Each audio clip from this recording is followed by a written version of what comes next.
house cleaning stuff is done. On to today's talk, how to make this year, 2014, not 2013, Jesse, you did that once already, how to make 2014 your best year ever. First and most important to making this year your best year ever is to determine what your priorities are. And let me say that again, determine what your priorities are. Now, this is really important because society a lot of times will try to influence and tell us that what our priorities should be are different from what they really are, right? And this is where a lot of us end up with conflict or with unsatisfaction in life because we're following the role that society lays out for us. That you go to school, that then you get a job, and then you get the white picket fence, and so on and so forth. And then somewhere along the line, you wake up and you realize that, well, shoot, this isn't quite what I wanted. This isn't quite working out how I want. This isn't quite the life I want to be leading. So you have to determine what your priorities are. And the priorities are something that exists inside here and inside here. And again, they're free from influence. Identifying what is really most important to you is going to allow you to focus on what you need to focus on to make this year successful, to make this year the best year ever. Incidentally, you'll hear me use the word success from time to time, and when I say success, I'm not necessarily just referring to financial success. A lot of times we think of success and we think of just a dollar amount. When I talk about success, I talk about success in all aspects of life. So this is mental, emotional, physical success, relationship success, success with your health, success with your happiness, all those things. So determine what your priorities are and determine why they're important to you. This is extremely, extremely important. Having a why and understanding why something is important to you is going to be a much deeper motivator than just identifying something. If I say it's important to me, one of my priorities this year is to focus on my health. Okay, that's great, but it's still kind of, what's the word, arbitrary. There's not really a lot of depth to it, right? Well, what is health and why do I want to focus on it? Well, this year I really want to focus on it because last year I had a scare with, some sort of heart disease.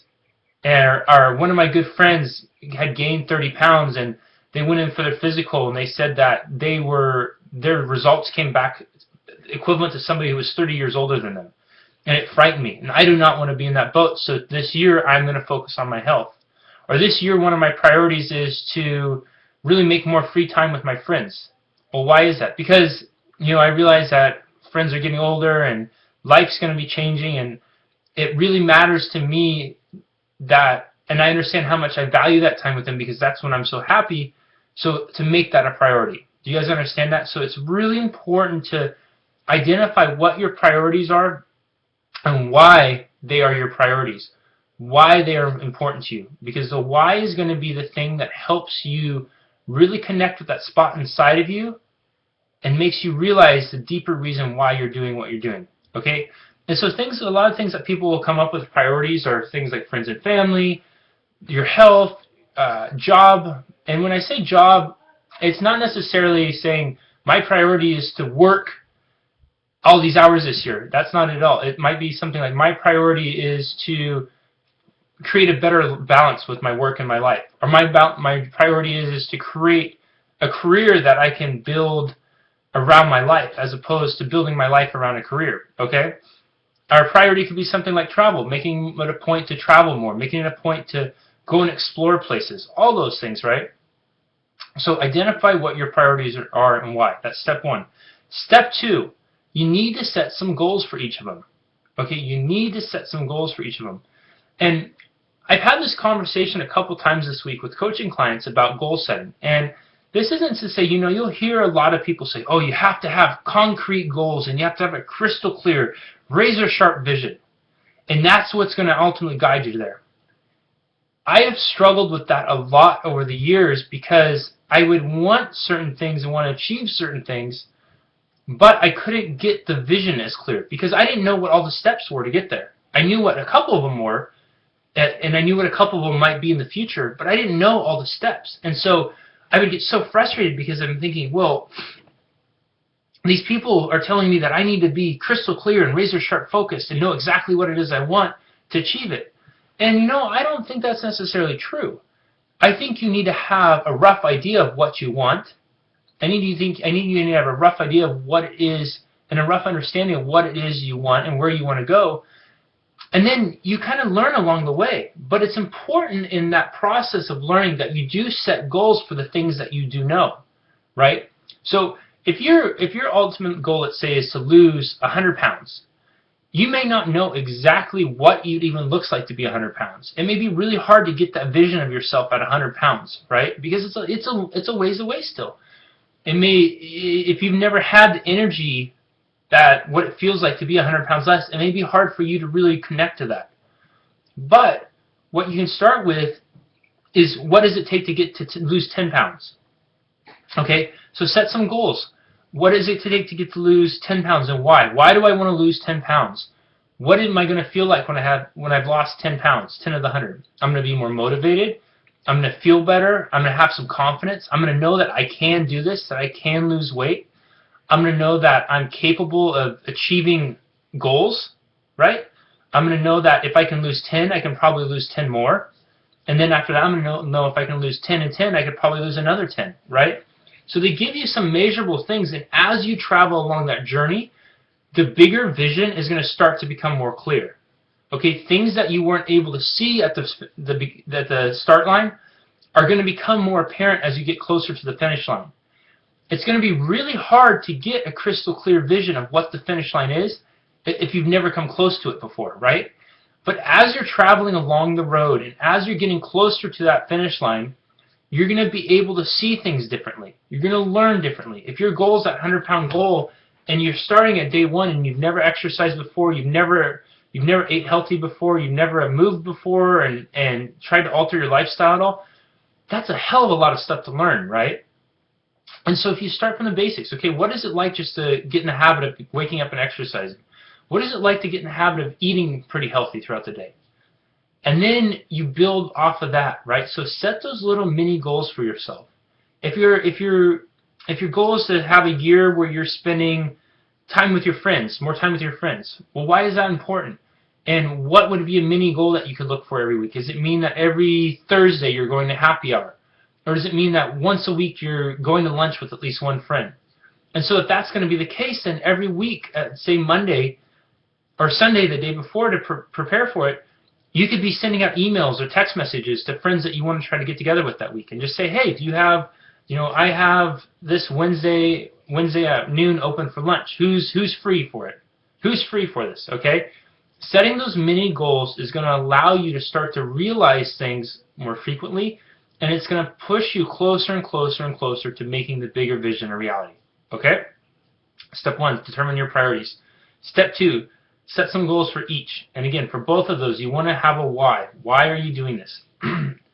Step 3, set some timelines for each too. And I think this is really an underrated aspect of success, is to establish a timeline for yourself. And timelines are things that can be adjusted.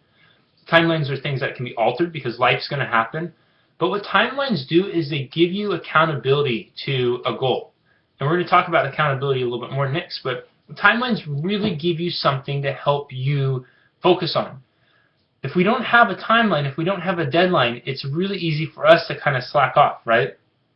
It's really easy for us to let things slide. Think about in school when you'd have an essay due or a paper you had to write. And I personally can remember doing this so many times. And so they would tell us at the beginning of the term, you have 5 weeks to write this paper. And you're thinking, wow, 5 weeks to write a 4-page paper. I have all the time in the world, right? Inevitably, for me, what would happen would be I would wait until the last minute to write the damn paper. Now, here's the thing. If I didn't have that deadline, I wouldn't even have waited till the last minute. The last minute would never come. I would have just never written the paper. If the timeline would have been different, if I would have had to have written, let's say it's a 4 or 5 page paper, I have 5 weeks to write it, and if every week I had to have written 1 page, guess what? I would have done it. Because the timeline gives me accountability. So if your timeline is something, let's go back to losing that 100 pounds as an example. And if your ultimate timeline is in this year you want to lose that 100 pounds. So how are you going about it? This is where, well, we're making goals to do this, this, and this. So every week I would think that I could lose, let's say, 2 pounds. If I lose 2 pounds a week in 50 weeks, that's my 100 pounds, right? And it's completely doable. So timelines that I would help would be beneficial would be by 4 p.m. I'm going to the gym. By let's say 7 a.m., 10 a.m., 1 p.m., 4 p.m., etc. are going to be times I'm going to eat. You know, and you're scheduling those things out for yourself because, again, the timeline gives you accountability. You're not waking up in the day and thinking, oh, well, I know I need to eat at least 3 or 4 healthy meals today at 3 or 4 different times, and I got to exercise today. Well, but then I also have to fit in these appointments, and then I also have to make time to do this, and then I also have to, get the kids here, and I also have to do this. There's no concreteness to that, right? It's all kind of wishy-washy because it's things that you need to get done, but you're not giving yourself anything to be accountable to doing them. The things that are absolute must, like showing up to work, but you show up to work at the time you're supposed to be there, right? Getting the kids to school. You get them there by the time that they're supposed to be there. So all of us know, we all have a frame of reference that we can be successful with utilizing timelines, with utilizing time frames to give ourselves accountability. Getting to work, going to school, dropping the kids off at school, right? Yet we don't utilize this tool more frequently in the things that really are most important to us, our priorities. So imagine how successful you could become at achieving your priorities if you started to use timelines and time frames to help you achieve them, right? Imagine if you were as successful at making it to work at the time you're supposed to, if you could take that success and apply it to achieving your priorities, right? Imagine, work deadlines, school deadlines, all those things. Imagine if you could take that accountability that you've learned from those and you've applied in your life at some point and apply it to your priorities. Think of your priorities and think of your life like this. Everybody, I'm sure, has driven a car at some point or knows how a car operates. When your car is out of gas or running low, it becomes a priority really quickly to get it to a station to fill the tank up, right? To get gas in the car. Because if there's no gas in the car, you're not going anywhere. You're going to be stuck right where you are. Think of your life, think of your priorities as your gas tank running low. And you have to get them filled ASAP. Because these are your priorities. These are the things that are most important to you. And without the priorities, without them being filled, guess what? You are going to go places in life, but you are not going to feel fulfilled. You're not going to feel happy. And you're going to miss out on a hell of a lot of cool stuff if your gas tank runs out at some point. So make it a priority. Your gas tank, your life is your gas tank, and it is running on empty. You would get to a gas station ASAP if it's running on empty. So with you, give yourself some timelines and get to those goals ASAP. Fill your tank up. I hope that little metaphor helps. I just made it up. Lastly, the fourth point to this, so we got number 1 is determine your priorities. Number 2 is goals for each. Number 3 is timelines for each. Lastly, you heard me mention it, is number 4, which is accountability. You have to give yourself accountability to things. One of the things I believe is most important for accountability is people. So for each of your goals, for each of your priorities, find somebody in your life, and it can be the same person for all of them. It could be a couple people for different ones. Tell them what you're doing and get them on board to be accountable with one another. It is so crucial. If you have, let's say your goals are, you have a work goal, you have a health goal, you have a family goal, and you have 3 different people in your life. They don't even necessarily have to be friends, but they're just people that represent those things to you. If you have a friend that's really health-oriented, have them be your accountability buddy for your health goal. Talk to them and tell them what your goals are. Tell them what you want to do. Because they're going to be the one that it's already a part of who they are, so they're going to be much more keen on keeping you accountable to it, right? If you have a friend who has a really successful relationship, a really great family life, talk to them about your family goals. Talk to them about your relationship goal. And just tell them, hey, this is what I want to do. This is what I'm looking for. This is what I want to achieve. And if you could give me any tips, or if I could just check in with you here and there and let you know what I'm doing, that'd be awesome. If you have somebody at work who you look up to, who seems to be more successful at work, or whatever aspect of that is for you, talk to them. Even if they're not just a friend, if they're just a colleague, and just say, hey, this year I really want to push myself a little bit more in work. I want to try a little harder.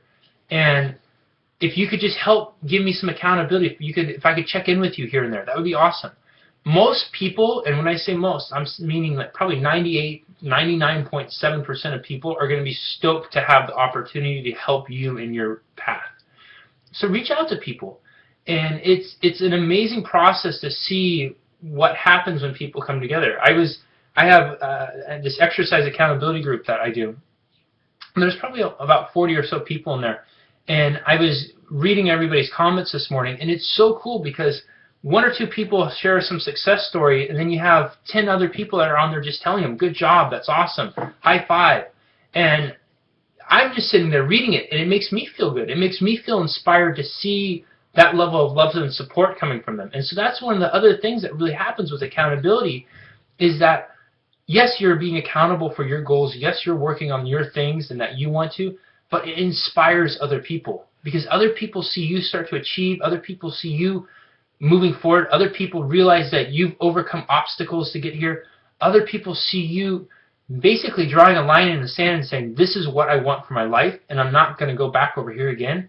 And they get inspired by it. They think, well, shoot, if you can do it, I can do it. They think, if that's possible, well, what's possible for me? They think, wow, this person used to be like this, and now they're like this. And if they can do that, well, I could probably do it too. It's an amazing thing for us to see peers transform. We all look at the news and we all watch sports and movies and such, and we think, wow, if I could just be like LeBron James or Kobe Bryant or Ronaldo or any of those guys, then it would be this. But they're Ronaldo, they're Messi. I can't be that way. But if you see somebody in your peer group transforming and you get to watch them, you think, wow, that person's just like me. That's not Ronaldo. Ronaldo's here and I'm here. But that person's just like me. We're on the same level. And you see them move to this level and you think, wow, I could move to this level. And then they see you move to this level and they think, whoa, maybe I could go to this level, right? And you guys can build off of each other. So accountability is so crucial to this because of all these aspects I talked about. It not only is going to keep you accountable to your goal, not only does it let other people get involved in what your goals are, but you're going to put yourself in a position where you get to inspire others, where you get to motivate others. You get to give back because people get to see you enriching your life, and that's going to mean a lot to them. That's going to be inspiring to them. And they're going to think, wow, shoot, he can do it, I can do it. She can do it, I can do it. Right? And then you guys just build off of each other. So think about that. Recap, okay? The four things to make 2014 your best year ever. And I promise you guys, if you just follow these four things, and they're really simple things, but if you follow them, you can easily make this year your best year ever. You can radically blow away any year you've had before because you're giving yourself a system to succeed, right? A lot of times we come into 2013, we come into 2013. We come into the new year with it being this brand new beginning. And we make these resolutions. But we don't set up any sort of framework for it. It's like opening up a box and getting a brand new state-of-the-art electronic device, something you've always wanted. But you open the box and it comes in a million pieces, and there's no instructions to put it together. And then you're looking at it and you're thinking, okay, well, I know I want what's on the box, and here's what I need to make that what's on the box come to reality, but it's in a million pieces, and I don't have instructions. I don't know where to start. Coming into the new year is kind of the same thing, where we come in fired up and full of motivation and desire to change, right? We all have these things we want to do. This is going to be the year this. I'm sure every single person at some point in their life has said it. This is going to be the year that, right? And we give ourselves the rah-rah talk, and we're really motivated, but then we look down and we realize everything is in a million pieces, and we're not quite sure where to start. These four things are like your blueprint. They're like your instruction booklet. And if you follow them, you know exactly where to start, you know where you need to go, and you know how to get there. And so with the instruction booklet, with a blueprint, it's going to give you the tools you need to be successful. And again, successful doesn't necessarily mean financial success, right? It means successful at achieving your priorities. Okay, so the 4 things again, we'll recap and then we'll do questions. Number 1, determine your priorities and why. So your priorities, that's going to be something that you feel here and you in here. And it's going to be things like family and friends. It's going to be things like work-life balance. It's going to be things like health. It's going to be whatever's unique and special and important to you. And why. Remember, the why is so important. You want to connect with it. It takes it to a different depth. Don't just leave it at, I want to be healthy. I want to be healthy because I had a friend that had a heart attack last year, and we're in the same age group, and we have the same eating habits, and it could have just as easily been me. And I don't want that to be me because I want to be around to see my grandkids grow up. Okay? That why is much more powerful and compelling than just I want to be healthy. Number 2, goals for each and why. So little mini goals are much more effective than the big huge goals. Have a big goal, but have little mini goals that you can focus on each week. And again, why? Why is it important that I get up and my goal is going to be to exercise 5 times this week, Monday, Tuesday, Wednesday, Friday, Saturday? Why is it important for me to do that? Why? Because if I do that, it's going to take me a step closer. It's going to give me more energy to play with my kids. It's going to give me more energy to show up at work, and I'm going to be more present and focused because I won't have all this distraction in my head. Okay, that why makes it much more compelling and powerful than just saying, I'm going to exercise this week. Ooh, right? Okay, so number 3, timelines for each. Again, remember that metaphor. Your life is like your car, your gas tank to your car. When your gas tank is running on empty, you will do whatever you need to do to get to a gas station right away and fill the car because you are not going to get anywhere further with an empty tank. Your life is your gas tank, and it is running on empty. So you want to give yourself timelines that you have to get to those gas stations right away and fill yourself up. Because if you don't, you're going to be stuck. And then once you're stuck, it's going to be really hard to accomplish anything, right?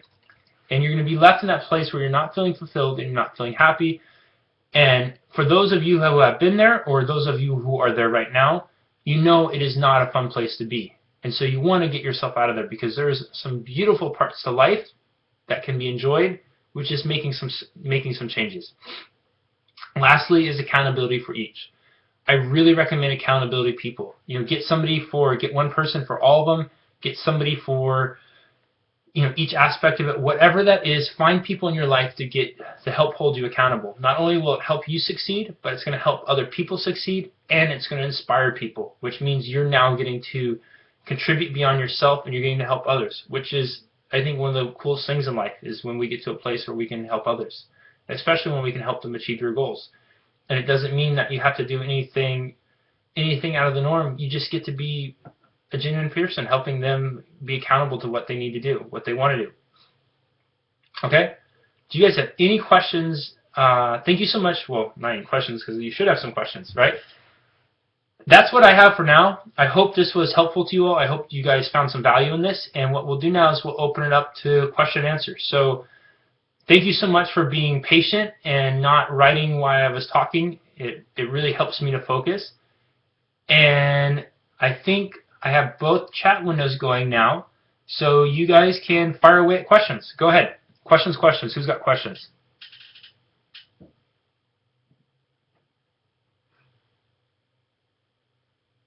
And don't everybody start talking at once. I know you guys are excited.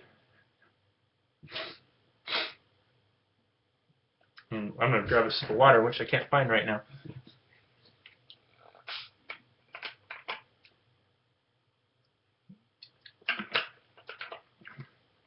This is your guys' chance to type. Start typing. Type. Get those fingers moving.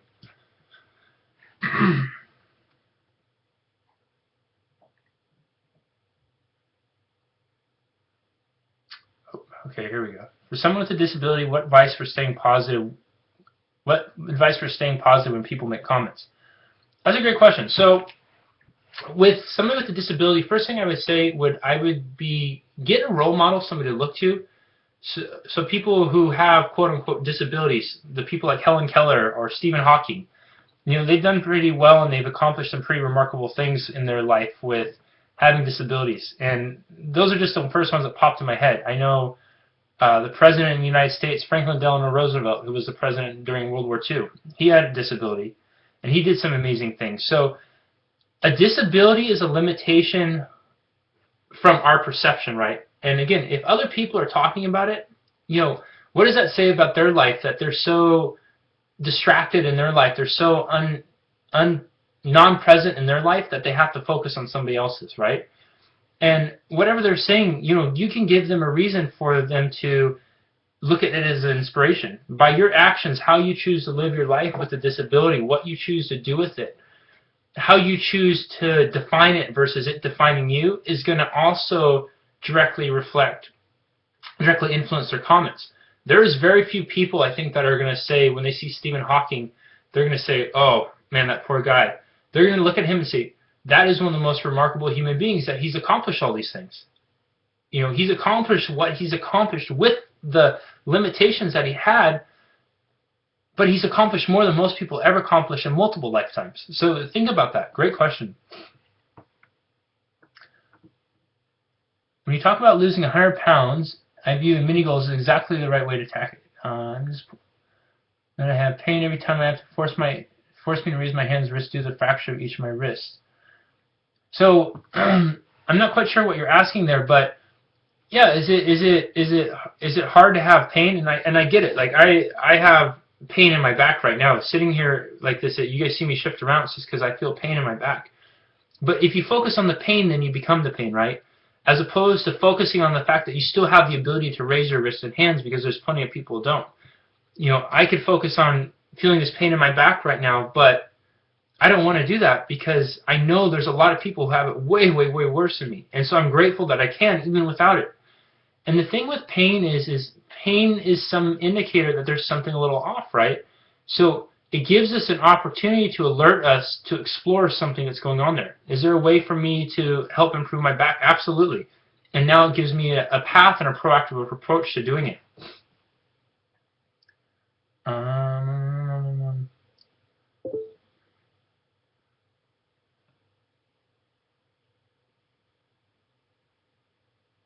Should you be focused on today or tomorrow? A tug of war for me. That's a great question. Both. On both. I think you want to always be focused on the present moment, right? But it's good to future pace yourself too, because you want to have goals and things to look for. You want to have dreams to look for. You want to have things that are going to come in the future that to be excited about. And those are in the future, and those are things to look forward to. But don't let those things monopolize your ability to enjoy the present. And a lot of times people do. They put all their goals for things in the future, right? And then they forget about the moment they have right now. One of the greatest gifts that all of you can give yourself is to enjoy this moment right now, to be present and realize that you have full ability to make this moment whatever you want to make of it. And it doesn't mean it has to be this big extravagant thing. You have to go jump out of an airplane or anything like that to make it special. It can just be special by just you being with you and smiling. And then with that, it's going to allow you to build momentum to enjoying those goals in the future a lot more. Great question. What are some techniques for dealing with fears associated with change? That's an awesome question. So instead of focusing on the change, focus on how scary it's going to be if you don't change. And that's going to really be motivating, because that's where future pacing yourself is really powerful. If you're fearful of change now, but obviously if you want to change, look at your life 5 years from now, 10 years from now, if nothing's changed. And imagine how scary that would be, right? Imagine how scary if you're saying right now, let's say if you want to lose 100 pounds right now, and all of a sudden 10 more years have gone by and you haven't lost 100 pounds. And so the pain and the pain that comes with not losing 100 pounds, multiply it by a factor of 10 for 10 more years. Those things can be really motivating to help you start being accountable to your goals now. Great question. What would be the best way to identify or prioritize a multitude of changes to make? Ask yourself which one is the most important and why.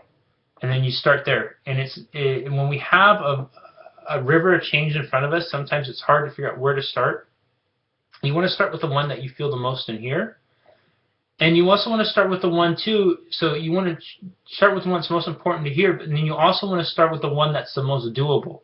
Because when you have ones that are doable and you start to achieve those, It allows you to see that you can be successful in achieving change, and then it makes the other ones stop. It doesn't make the mountain seem so high. Great question. Let me switch over to this side now because I see quite a few popping up in here. How do I stay motivated with going to the gym and moving forward?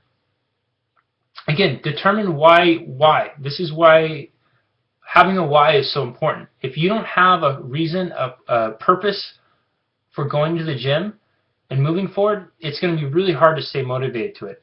If your reason to going, let's say you have a kid, but your health isn't that great, and if your reason for going every day is because you want to be around to see your kid grow up and then to see your grandkids grow up, that's a much more motivating reason. And if you tell yourself, if I don't go to the gym, I could miss out on that, that's a reason to go.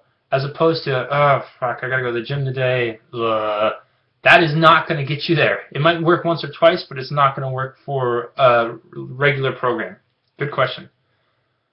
What can I do when motivation starts to fade away and I have not accomplished my goals yet? Step back and reevaluate your goals and ask yourself again, why? Why haven't I quite accomplished these yet? And then also, what have I accomplished in the process? Because there's always something that has been accomplished, right? And so there's things that you have done successful and you have done right. And so step back and evaluate and say, okay, well, what was missing here? What could I do a little differently? What worked and what didn't work? And then if you do that, it helps you form a new strategy for moving forward. How do I accomplish my goals while still being available for my family yet not feeling selfish? Great question. So your availability for your family is, if you're making yourself available, but it's not really you being present and it's not really time that you want to make yourself available, is that really quality time for them? Is that really going to be enriching and fulfilling for them? Not as much as it could be. As opposed to if you learn to balance things out where you're doing things for you that fill you up, it's going to make you a lot more excited and present with them, which is going to make the time a lot more. I think all of us, if we were given the option, if we could have 1 hour of amazing quality time with somebody where they're fully present and just focused on the moment, versus having 5 hours with that same person and they're just like, I don't really want to be here. We're all going to choose that hour, right? Because we all know that it's not about the quantity, it's about the quality, right? We remember, and you think about how we remember. We don't remember all the hours and minutes and seconds or anything that we spend with people. What we remember are the moments that mattered most. And those moments that mattered most are the moments where people are present and they're connecting at a higher level. So, great question. My daughter is doing a juicing detox to cleanse her body of antibiotics and painkillers that she's been on for the last 6 months. Is this a good way for her to detox? You know, I have mixed feelings about the detoxes. I think that, can a detox work? Yeah. My reservation with detoxes is that I think you're not necessarily learning eating habits, healthy lifestyle habits in the process of it. So you go on this detox, and then what? You go back to normal life, and you retoxify your body really quick. I think what's better, having said that, if the detox gets somebody to make a positive step forward, great, good for them. But it's important as you're doing it to think about how you incorporate healthy lifestyle habits afterwards. How can I be happy if I don't feel welcome from the family of my husband? Since I'm here, I lost some of my motivation. I want to cry. Because happiness is something that comes from within. So if you're electively choosing to base your happiness off of somebody else, it's going to be really hard for you to be happy, right? It's going to be really, really hard for you to be happy. Happiness is a choice. It's a state of mind. You could be, because I'm sure there's somebody on here who's been in the reverse position where they show up and their spouse's family absolutely loves them and adores them, but yet they still don't feel happy and they still don't feel motivated and they want to cry. Because it's not dependent on other people. Can other people help? Yeah, for sure. But true happiness is a choice that comes from within. And so for you, it's not going to be based on the other people. If you want to find your happiness, you have to look inward and figure out what that is that you need to do for you to make yourself happy. Great question. Will you be doing some challenges for us to participate in this year? Yes, I definitely will. Absolutely. All right, let me switch back to their side. You guys are awesome. These are fantastic questions. This side got a little, whoa, it's quite a few. And you guys, I really apologize if I don't answer all of your questions. There's quite a few coming in right now, and I'm trying to answer as many as possible.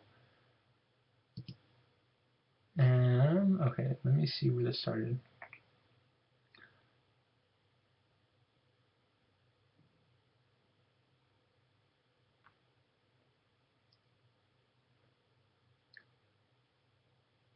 Okay, give me 1 second. How do you track your goals? Do you have suggestions for keeping track of timelines and achievements? Great question. You know, what I do is I usually will type them up, and I'll also write them down on a whiteboard, and I'll put different things, different notes I need on there, or things that I know will be helpful for me, and I kind of keep them like that. And then I also, certain goals that I know, like for exercise goals, I'm super disciplined with that, so those I'll just keep here, and I have a mental checklist in my head that I can go through, but it's something that I've done consistently for so long that it's integrated, it's just a part of who I am. For other goals, though, that I may not have such a deep integration and I'm working on, I'll write them down. I have checklists that I'll use by it, and just little things that I can check in on them. Great question. How do you find support when those around you are negative or not so motivating? You got to find other people then. You have to find other people. And this is where you can reach out and utilize, meet other friends, utilize professional services. I know several people over the years have written me and saying that the exercise accountability group has been really beneficial to them for exercise because it allows them to be with like-minded people. I have coaching clients who I work with, and the reason that we still work together is because it's positive support that they have around, where they may not have that in their day-to-day life. It allows them to have that, and it helps them move forward. So you got to look at present situation and ask yourself, well, the present situation doesn't just have to be this. Where else can I go? What else can I do? Great question. And you guys, if sometimes I feel like I'm rushing the responses, it's not because I'm not giving them the full time. It's just I want to try to answer as many of these as possible and as effectively as possible. So I know I've been told I talk too fast sometimes, and I apologize if I'm revving up the words right now. I have all these ideas on what I want, but I don't know where to start and feel unmotivated. Fantastic question or statement. You want to start with things that you know you can do. So if your goal is to run a marathon, climb Mount Kilimanjaro, and swim the English Channel, I would start with running, but you've never run before or done anything like that before. Start with just the simple ones. So being able to run the block, being able to run a half a mile, being able to run a mile, being able to run 5K, and then build up from there.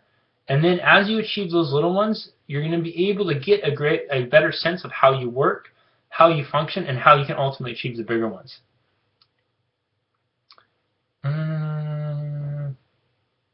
What techniques would you use to keep yourself motivated?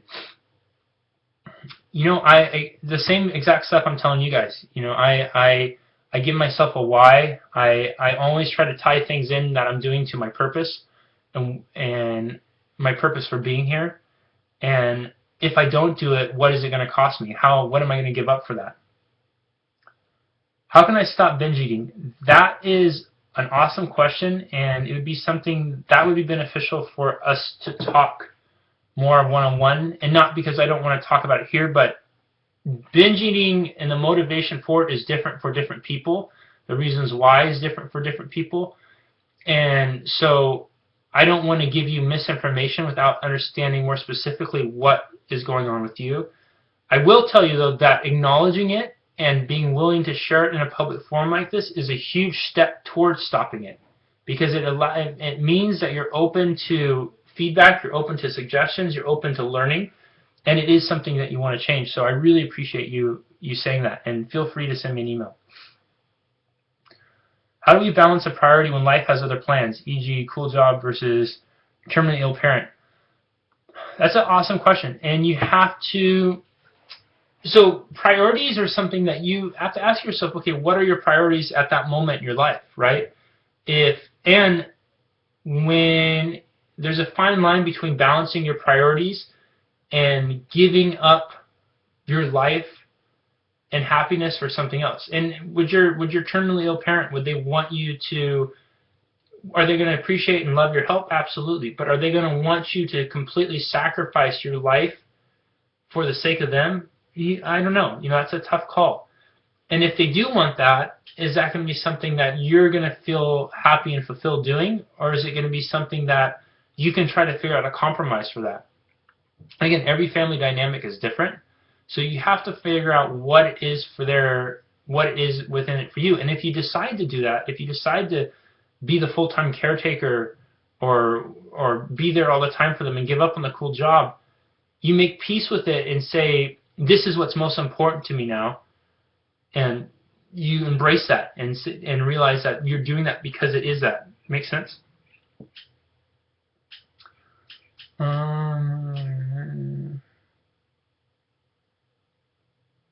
Had back surgeries in 2011, 2013. What advice would not to lose hope with slow recovery? Again, not knowing the specifics of your surgery, I would just say, you always want to start slow. Always, always, always start slow. I think the biggest mistake people can make is trying to do too much too quickly. So start off slow. Focus on what you can do, and then focus on doing those things that you can do a little bit better. And then once you can do those things that you can do really, really well, then start to expand out and start doing other things that you couldn't do quite so well. Start with the basics. You guys always, always, always start with the basics. It is so difficult to find a man and a good work for me. That's what's going wrong. I would say you're not looking in the right places. You gotta, when I say you're not looking in the right places, you have to look within first. You guys always, always looking from within is the most important place you can start. And if you continue to find unsuccessful results, it's probably because you're looking in the wrong places and for the wrong people.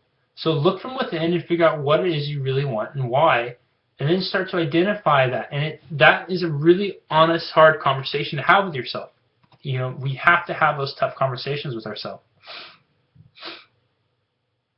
How do you stay both sensitive and strong? That's a great question. It's just because it's who I am. I want to be strong, but I also want to be sensitive. And I think sensitivity can be strength, especially as a guy, because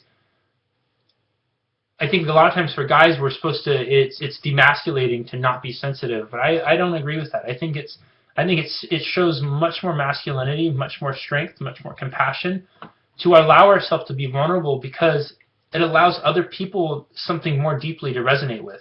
If I just got up there and started going like this and flexing my muscles and whatnot, you guys would think, oh, who's this ding dong, right? And that's not a real person. That's me putting on a front. The real me is a sensitive person. I care. I love helping people. That's And so for me not to tap into that sensitivity, it would be doing myself a huge disservice, and it would be doing all of you a huge disservice. What are your tips for being present? It's so easy to get caught up in our routines. What are your tips for being present? Always, always, always just stopping and taking a breath. That is the biggest tip I can ever give you, is no matter what you're doing, just stop, take a breath, and refocus. And it really can be as simple as that. Because when we get so overwhelmed, and I don't know if you guys heard, but just when I did that, how my voice tone changed, energetically how I spoke changed, because I'm answering all these questions, right, and I'm getting fired up, and I'm going like this, but then I stop, take a breath, and it automatically allows me to refocus, okay, because we make breath a voluntary action, and it's the most basic and essential thing we do every day. And just by doing that, it brings us back to being present. So stop and take a breath. Great question. Let me switch to this side now.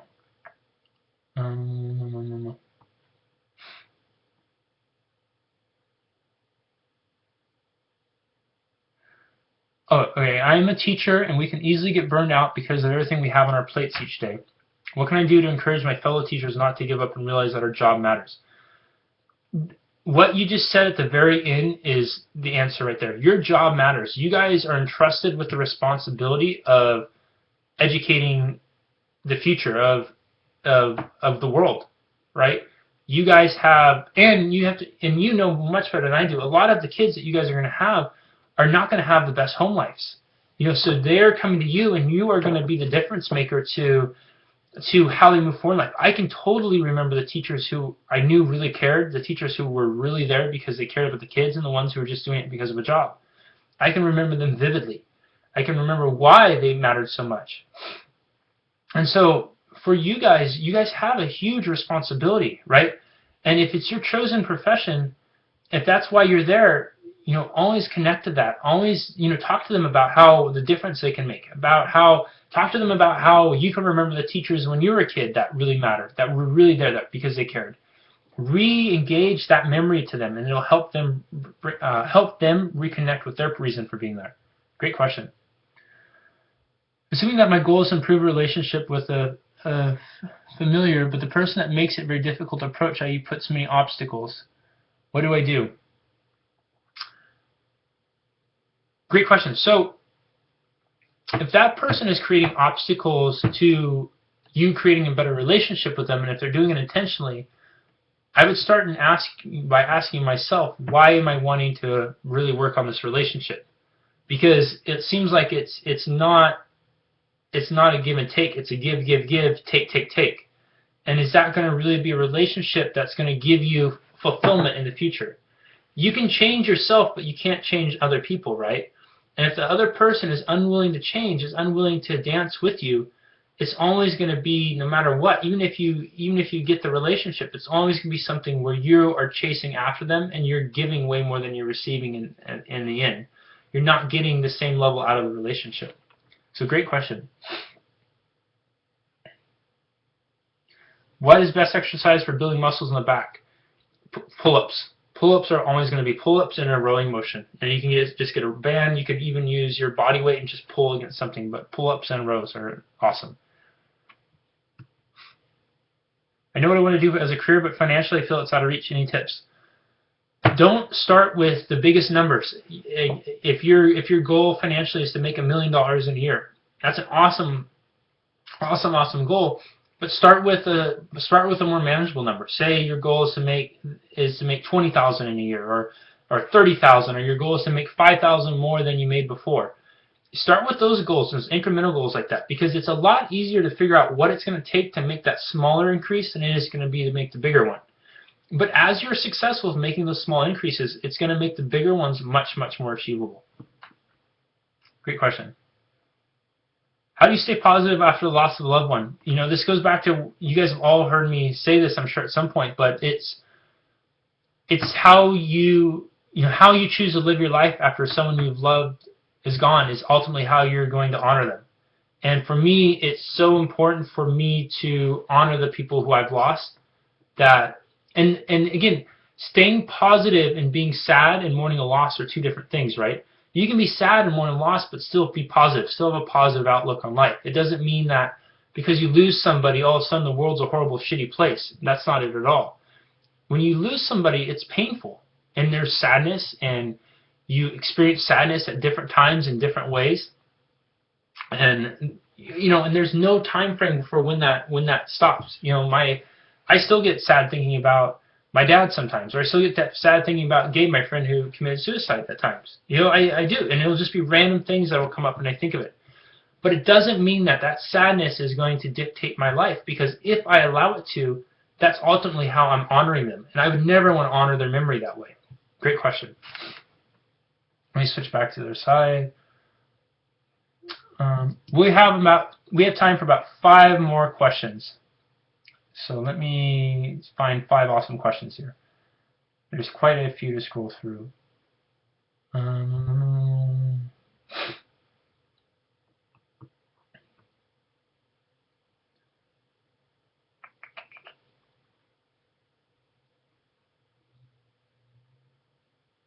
Okay, let me try to get...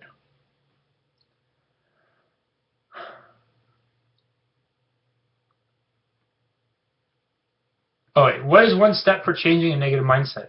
This goes back to what I said with being present. It's stopping and taking that breath. And that right there will help you make a shift. And then it's going to be refocus on what's around you. Find something beautiful, something inspiring, something that means a lot to you, and just notice it. I guarantee you that no matter where you are, there is going to be some sort of thing that can make you smile. It's just finding it. And if there's not, find something inside of here and remember it and allow yourself to smile. Great question. Is it better to do less reps with a higher weight or to drop the weight and do more reps? It totally depends on your goal. I think it's better to do both, but at different times. So your body is extremely adaptable. Switch it up, challenge it, do different things often, and then you get the best of both worlds. Is it better to do all workout once or in several times a day? This is a good question. I think there's a fine line for your body gets the most benefit in a certain time frame, and there's different studies that'll say different things, but I think generally as a rule of thumb, once you start going over 50 minutes to an hour of exercise, you're getting that overtraining realm, and you're doing more harm than good. So if you're going to work out multiple times and do, like, say, strength training and then cardio, what I would do is do one in the morning and then one once you've had like 6 hours of rest. So do one in the morning, one in the evening. I think that's one of the better strategies to work with.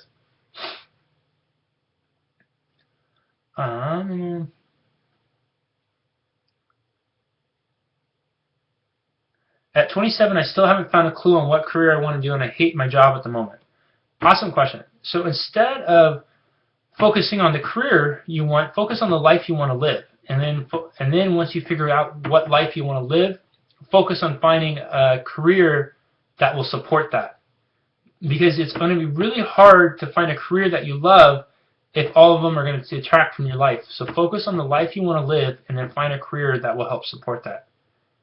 Good question. We'll do 2 more and then I got to run out of here.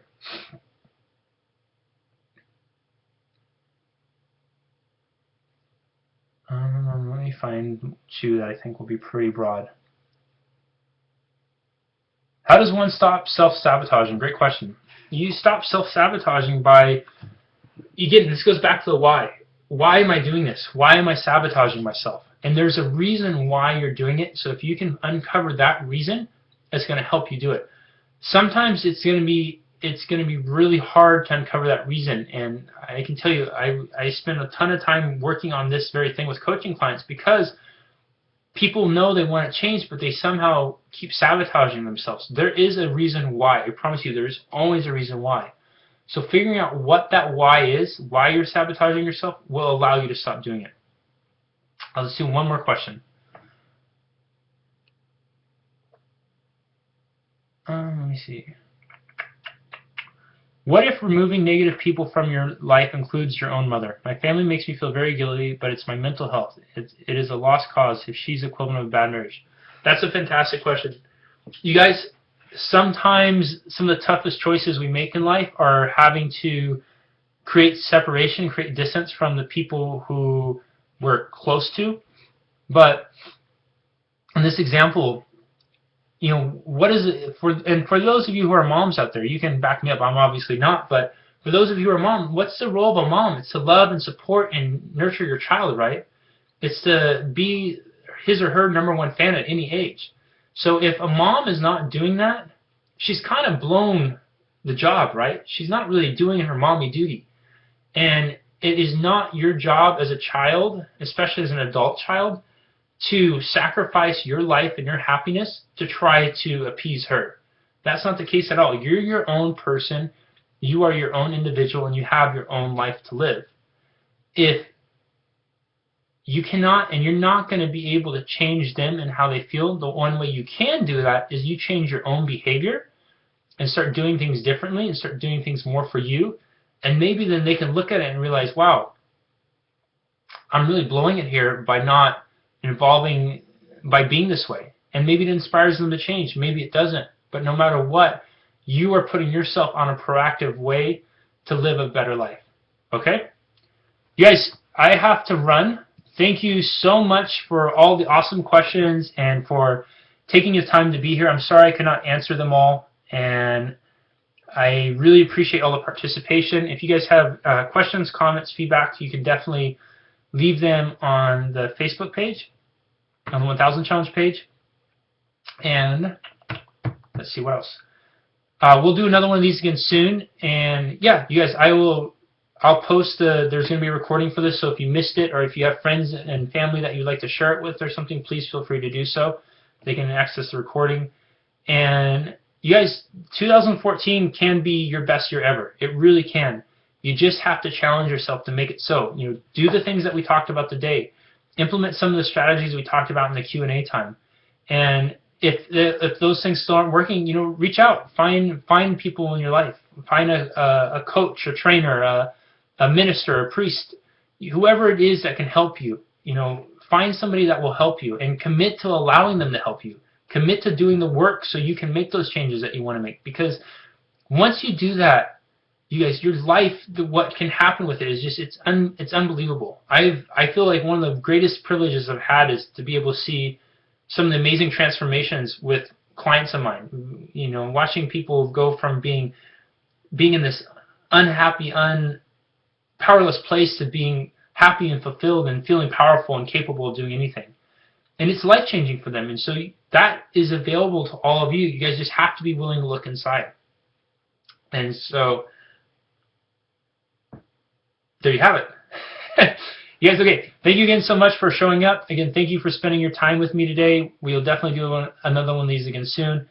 And I hope you all have a great rest of your day, great evening, and we will chat soon. Okay? Stopping recording. Stop recording.